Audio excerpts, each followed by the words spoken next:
Last year's lead House impeachment manager, Congressman Adam Schiff, dazzled us all with his rousing remarks at the first Senate impeachment trial of Donald Trump.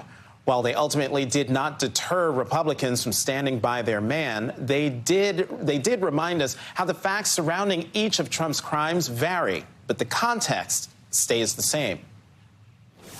Do we really have any doubt about the facts here? Does anybody really question whether the president is capable of what he's charged with? No one is really making the argument Donald Trump would never do such a thing. Because of course we know that he would, and of course we know that he did. And joining me now is Congressman Adam Schiff of California, chairman of the House Intelligence Committee. Congressman Schiff, thank you so much for coming back to the Sunday Show. Good to be with you. So I watched part of your interview with Chuck Todd on Meet the Press, and you said something that I found interesting. You said that you hoped that you could have convinced Republican colleagues in the Senate to vote to convict Donald Trump in the first Senate impeachment trial where you were the lead impeachment manager. Do you hold out the same hope this time in the second impeachment trial, especially since the entire nation, the entire world watched what happened that made that article of impeachment possible? I do hold out hope that the senators will look to their oaths, they will listen to the facts, and that they will convict this president because the evidence is so overwhelming. The constitutional arguments that the president's lawyers make in the brief are so transparently false to be really frivolous in the views of a great many constitutional scholars from left, right, and center. And so I hope they will follow the evidence, follow their oaths, just as we were certain 1 year ago that if Donald Trump was left in office, he would seek to cheat in the election again. If he is not disqualified from running again, if he does in 4 years, we can expect he will try to cheat and lie and incite all over again and put this country through hell again.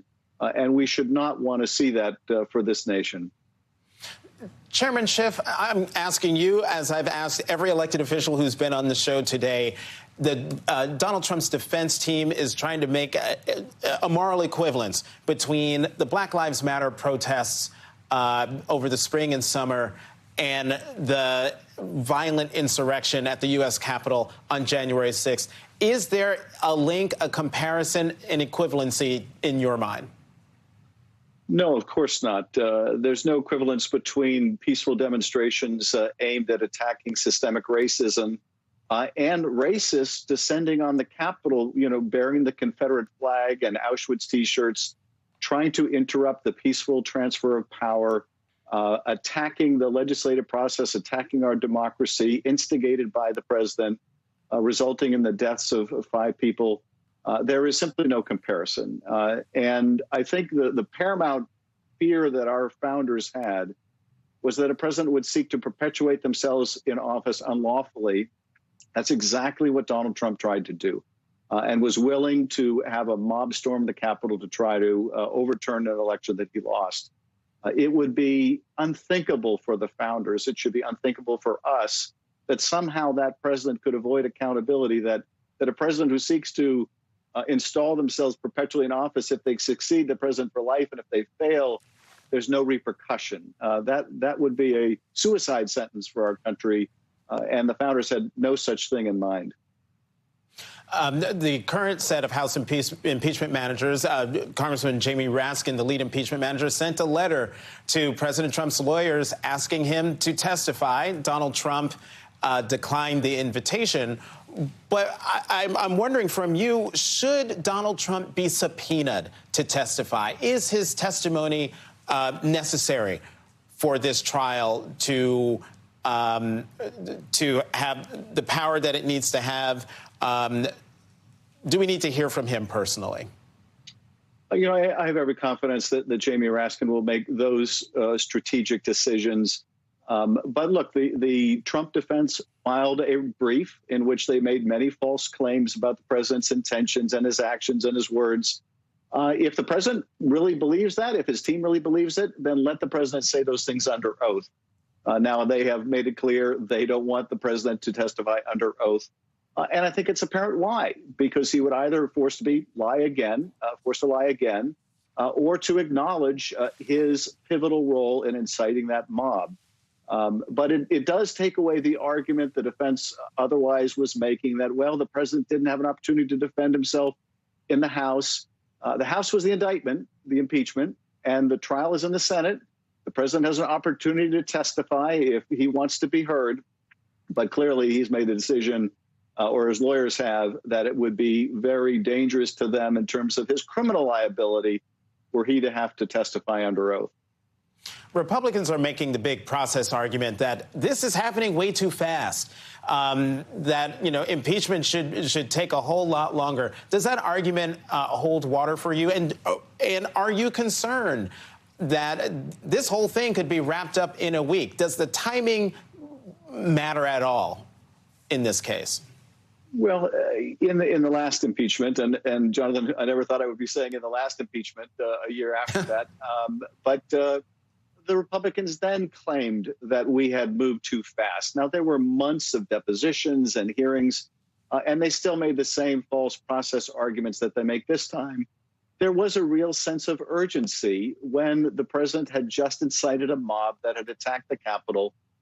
We didn't want to take any chance that he would incite further violence while he remained in office.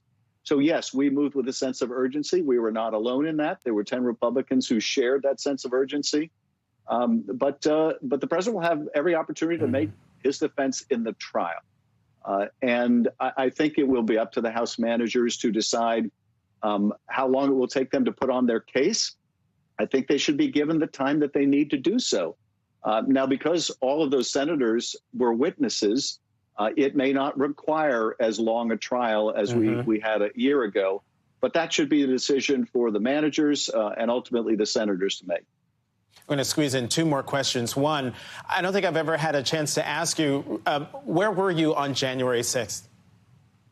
I was on the House floor, really, for the whole thing. Speaker Pelosi had asked me and Jamie Raskin, so Loughran and Joe Neguse to lead the opposition to the effort to decertify the electors. So I was really focused on what I was saying and what I was going to rebut that the others were saying.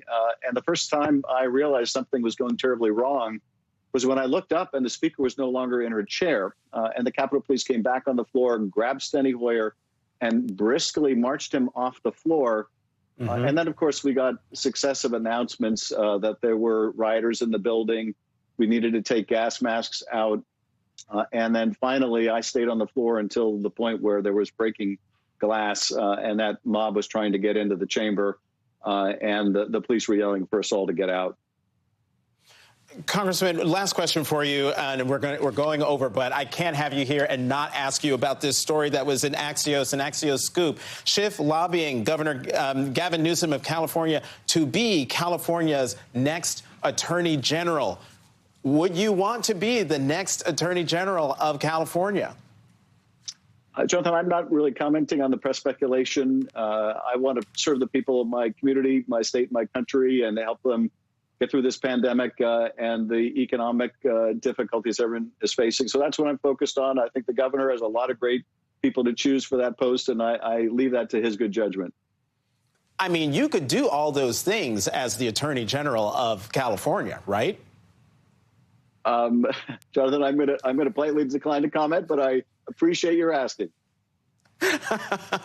You are a clever one. Thank you very much. Congressman Adam Schiff, thank you so much for coming back to the Sunday Show.